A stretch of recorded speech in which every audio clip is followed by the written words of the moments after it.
Welcome to Hearts and Stripes, your one-stop shop for all things military marriage. I hope our discussions and interviews equip you with the tools to start or grow a beautiful marriage as we address the benefits and challenges of MILF marriage. I believe life's most precious moments are worth celebrating, so I'll help you design your marriage blueprint in alignment with your core values. Thank you for joining us, and remember to rate, subscribe, and review. Let's do this. Hello, everyone. This is Bree Carroll here with another Heart to Heart on Hearts and Stripes. Thank you so much for being here. If you are joining us, then you should know that we are on a mission to bring marriage back in style and to help you celebrate authentically. And the way we do that is through equipping you to be strong, healthy, and sustainable in your military marriage. So today we're talking all about moving with purpose, and we have the opportunity to chat with my friend Nicole Schmidt. Nikki Schmidt is super impressive. I love that she is on the board of directors for the Paradigm Switch. It's a phenomenal organization that teaches military spouses how to work from anywhere in the world, which is funny that she's doing that because we'll talk a little bit about PCSing. It is PCS season, and we'll get to hear how Nikki has been continuing to move with purpose in her individual life and her marriage life as she continues to work and puts on another hat as she also has taken on a role with Military Family Advisory Network. That's MFAN. They do some amazing work with research and to provide resources for our military families based off the data that they collect. I hope you enjoy this chat with my friend, Nicole Schmidt. So welcome, Nikki. I'm so excited that you can join us for a heart-to-heart. Say hello to everyone on Hearts and Stripes. Hey, everybody. I'm Nicole Schmidt, and I'm so glad to be here with you today. Yes, we are excited to talk with you, to just get some advice and to really just tap into who you are, kind of your background, what your experience has been. So let's start off with your military marriage story. Can you share that for us? Yeah, so my husband and I met actually in ROTC. We were friends before we started dating for about 3 years. And the great part is that all of our friends were mutual.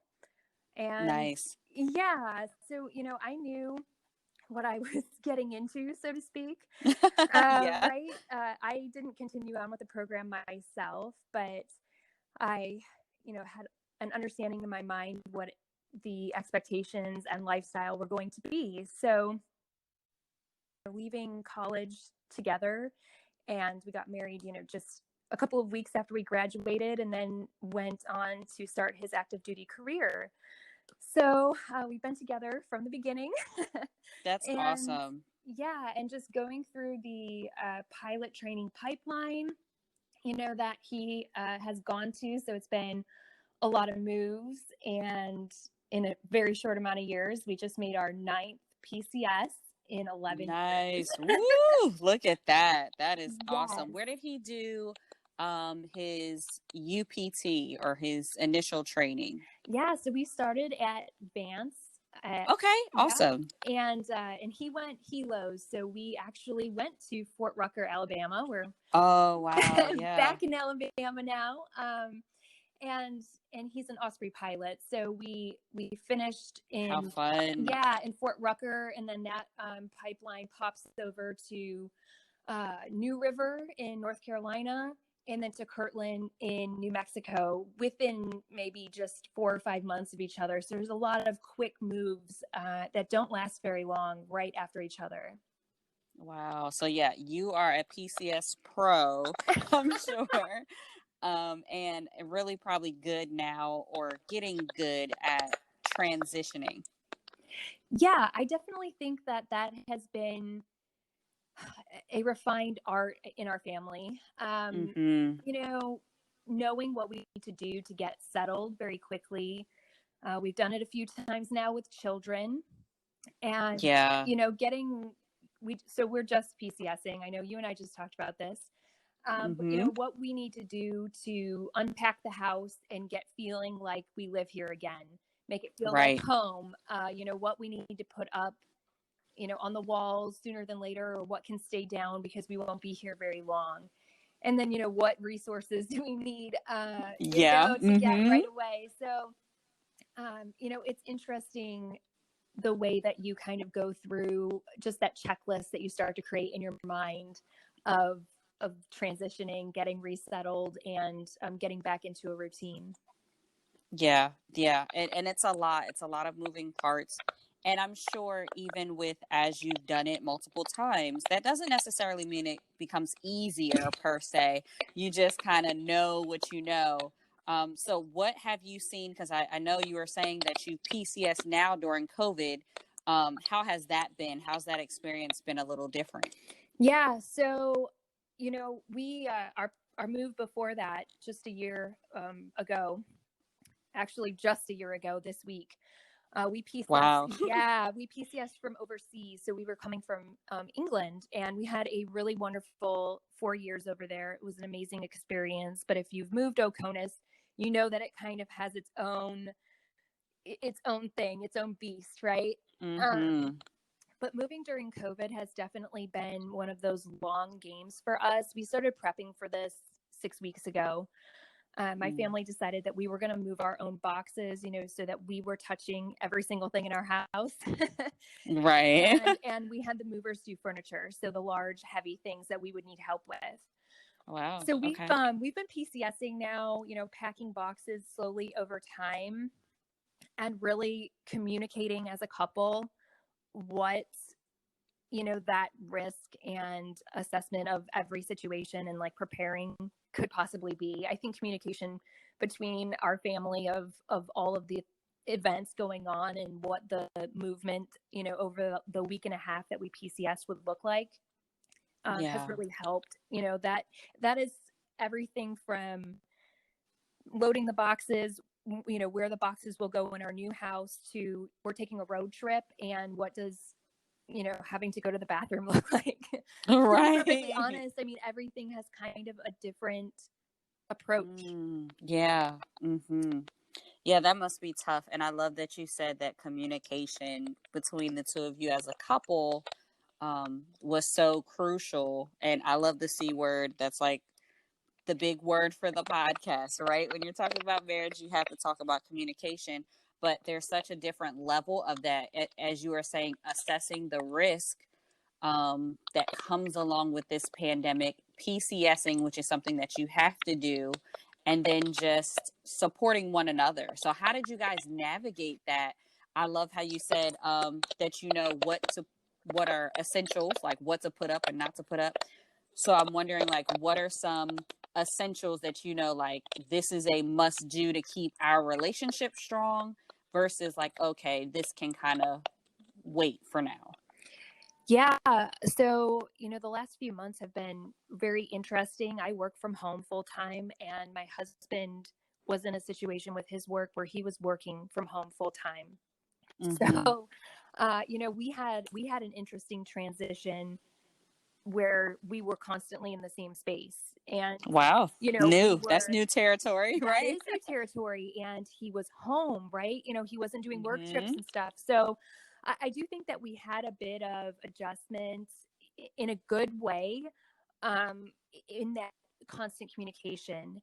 I think, you know, looking at each other and constantly being on the same page about what is acceptable, what feels safe, how much risk do we need to Mm-hmm. take to accomplish, you know, his out processing from who are, you know, how many people do you have to talk to, and, you know, where you have to go, um, and then coming home and walking back into the family space, and all of the things that go with just making sure we're, you know, really keeping every single family member uh, safe and on the same page, Mm-hmm. Mm-hmm. you know, it's and getting what they need, because honestly, like, our children are also home. We have two, one is 8 and one is 6, and, you know, thankfully they have each other to play with, but that's also been, you know, a new thing for so many families, right? And how we are being parents to them and now teachers to them and safeguarding their health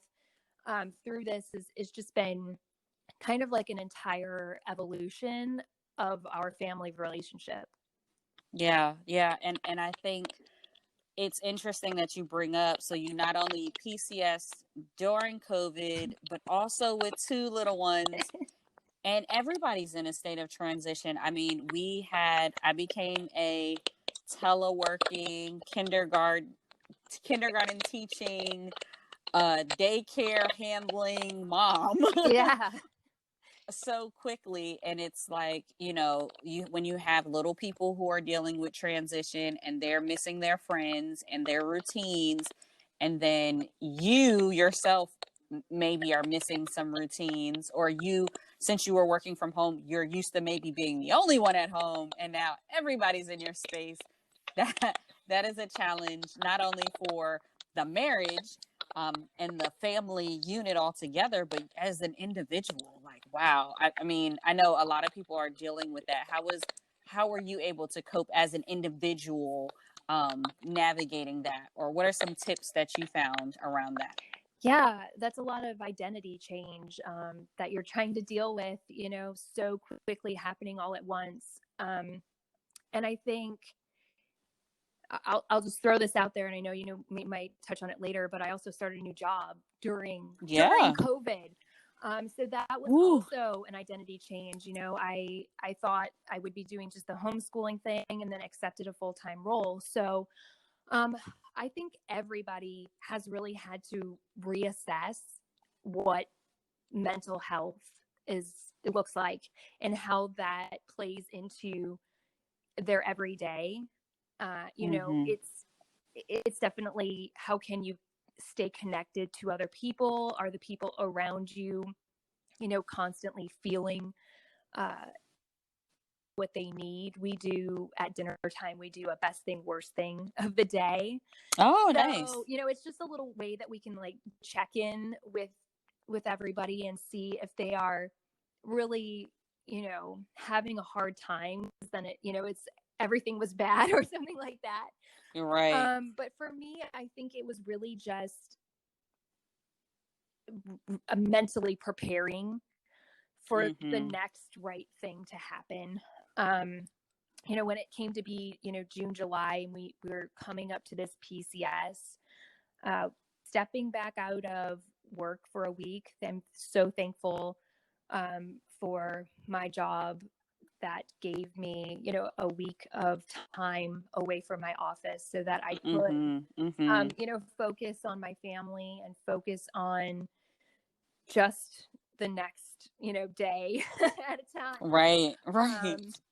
Because really, if you think too far ahead too, I think that there's a lot of potential in what is happening in the world to maybe not be as careful as you could be, especially because you don't know who around you is maybe acting the same way that you see is acceptable. And that doesn't mean they're wrong, but like you are just trying so hard to safeguard yourself.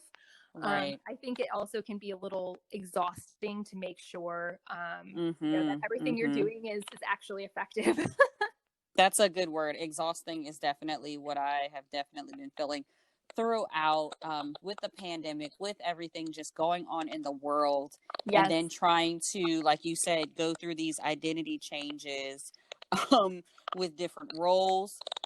It has been a lot, but I would like to dive into this new position. I guess maybe first share what you did previously and then how you moved into this new exciting role. Yeah. So I was with the Paradigm Switch for 2 years.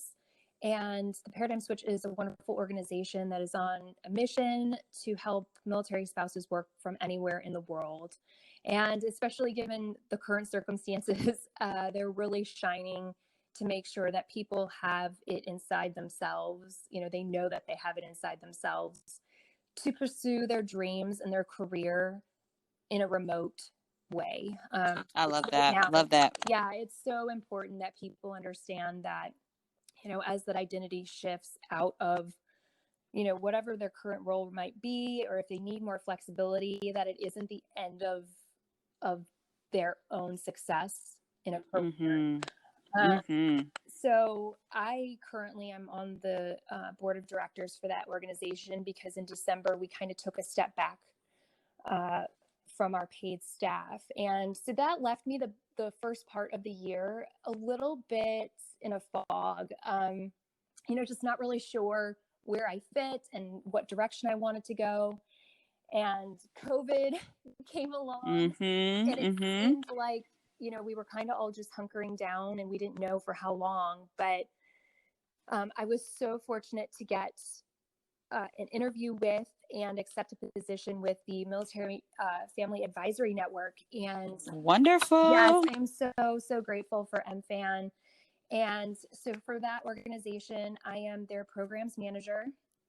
And the organization sits on 4 pillars to convene those who have the ear to the ground of what is happening with military families, to do fantastic research and report that research out to those who can affect change, policymakers, and then to create a response. And that is where my job lies. It's where my heart is. And similar to my role with the Paradigm Switch, but in a megaphone, way, I'm able to keep affecting change for military families, to include all of the things that we're seeing with food insecurity and intimate partner violence, just a lot of the things that are plaguing military families at the moment, safe military housing, and make sure that the solutions that we as an organization and all of our partners as organizations are creating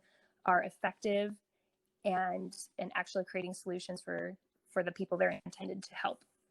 Yeah, that's awesome. And so on your roles, are you still on the board of directors, and so are you wearing 2 hats right now? I am. I'm awesome. I'm very fortunate and very busy across both organizations. Yes. But they're doing wonderful work, and I'm so glad to lend a hand to the Paradigm Switch. It's very complimentary. So I think that's great. Yeah, they are. And that's definitely how I see it. And I think for the Military Family Advisory Network, the work that they're doing informs so many organizations that are inside the sector for military families and veteran services. It's just so important to make sure that collaborative voice is heard across really the whole country. So it's a really fantastic way to give back. Yeah, and I absolutely love that.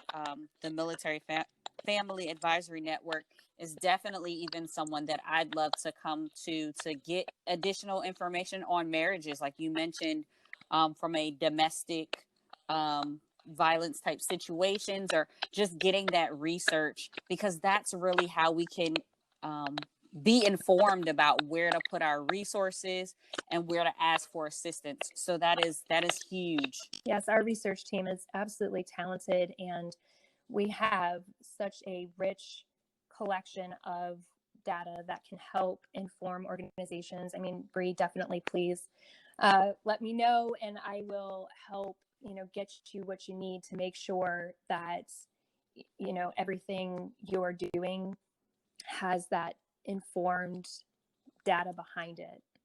Yeah, no, that is fantastic. And I so appreciate the support, because here at Hearts and Stripes, we definitely want to equip couples. We love sharing tips and resources, but ultimately, it has to come from a true cause. We want to be informed in how we move forward. So I'm so excited about what you're doing in your new role.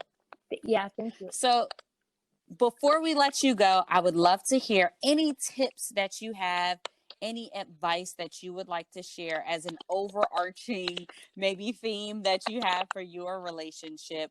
What is some advice that you can share with our military married couples?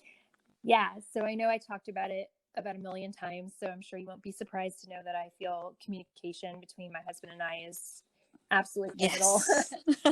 All the Yes. time, whether that's being on the same page for a PCS or just talking about how our day at work went, so that, if he's in another world, or if I, feel happy about something that happened, like we are understanding each other and supporting each other through the good and the bad. So that is so important to us.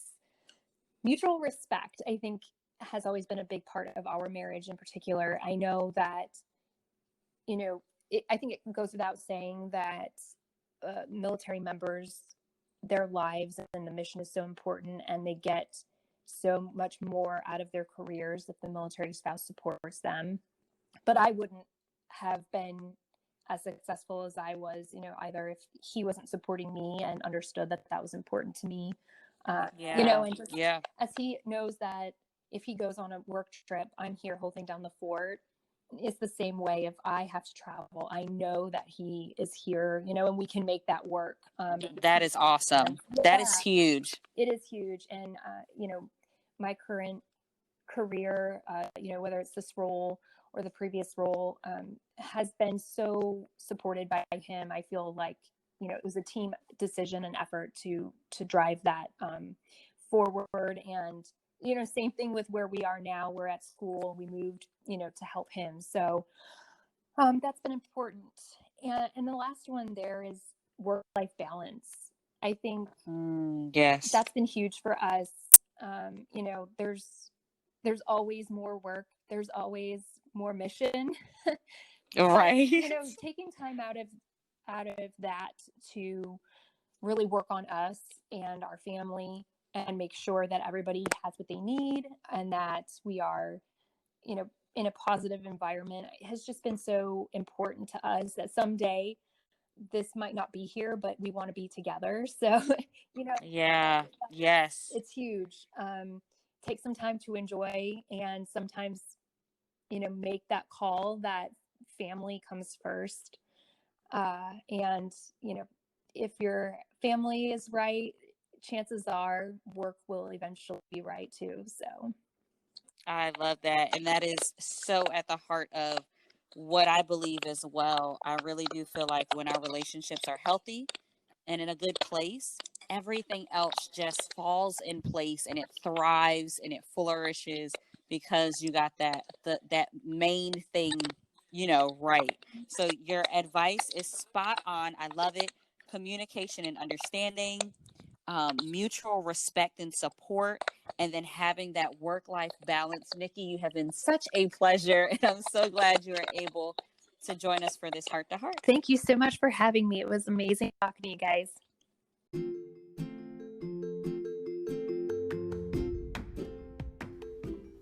Military Marriage Day is on August the 14th, and I am excited that the news is finally out. So our presenting sponsors are Armed Forces Insurance and First Command. We will have a virtual celebration on August the 14th, and you are not going to want to miss out. How can you stay connected, you're wondering? Don't worry, I've got you. Just go to www.militarymarriageday.com. You can register, RSVP if you will, and find out all there is to know about the celebration. This is our first year that we will be celebrating Military Marriage Day, and you won't want to miss the amazing giveaways and activities that we have lined up starting on August 7th, leading all the way up to Military Marriage Day, which is August the 14th. Make sure you RSVP, and we can't wait to share more of what we have coming for Military Marriage Day.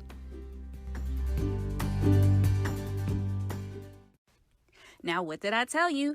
Nikki is amazing, and I'm so appreciative of how transparent she was about navigating PCSing and also taking on this new role, and how that identity change can really take a toll on us right now. So we have to be intentional about, just taking that time and putting our marriages first and our families first so that we don't get overwhelmed with everything that is going on. She is absolutely moving with purpose in her life. life, in her marriage, and in her PCS. And let that be a reminder, it is PCS season, everyone. So I did want to sneak in 2 little tools that have been helping me as I've been posturing to PCS. That is the Ultimate PCS app.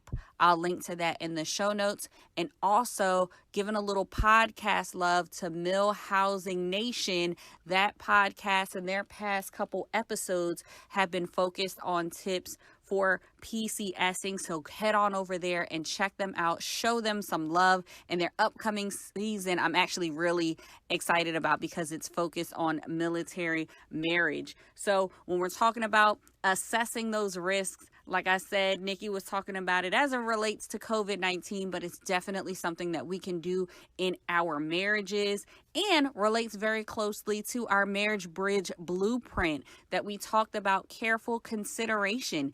If you missed that episode, head over to episode 20 to talk a little bit more about careful consideration, assessing those risks, and knowing the cost of going all the way in your military marriage. I hope you enjoyed that chat with her. And without further ado, we're going to jump into another way while we EYS and how you can get some data and check out what MFAN has to help you make some more informed decisions as you assess some risk.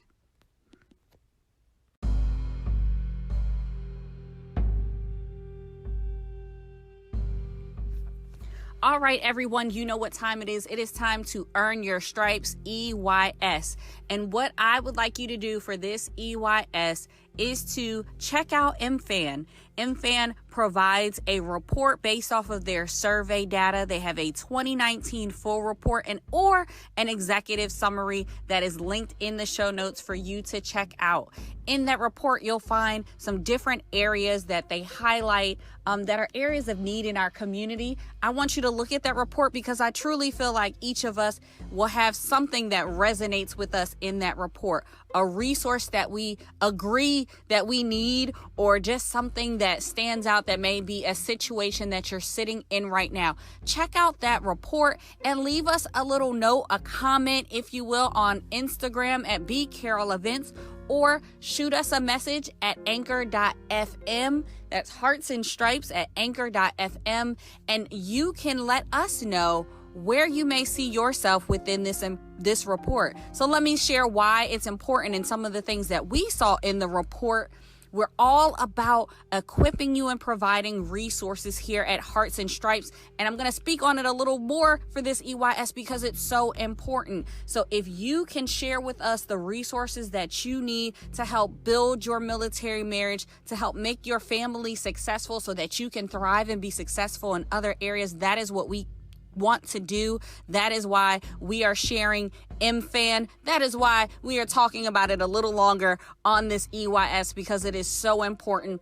Please, please, please, EYS, check out that report. Reach out to myself. I know Nikki would love to hear it as well. So tag MFAN. You can reach out on IG, @BCarolEvents. We can't wait for you to EYS and let us know what you see in that report that resonates with you.